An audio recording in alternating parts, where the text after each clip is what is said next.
از در خونه رفتم بیرون، دیدن این با یه دونه دیگه برادرش وق دارن توی موشنبا میکنن. یه بیشرفی هنوز چشای اینا بسته بود، یعنی شاید 5 روزم نبوده، برداشته بودن از مادرشون جدا کرده بودن، آورده بودنش در خونه ما گذاشتن. از اونجایی که میدونن من مثلا به غذا میدم به گربه و سگ و پرنده ها، آوردن اینجا که ما نگهداری تا اینجا رسوندن. ولی نامردا، آخه میدونم یه روزی هم از بچه‌تون میخورید شما، 100% که این بدبختا رو از مادرشون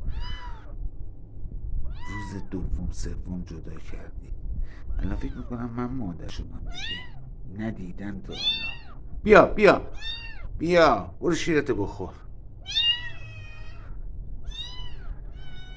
بیا دیگه، بیا بیرون. آفرین.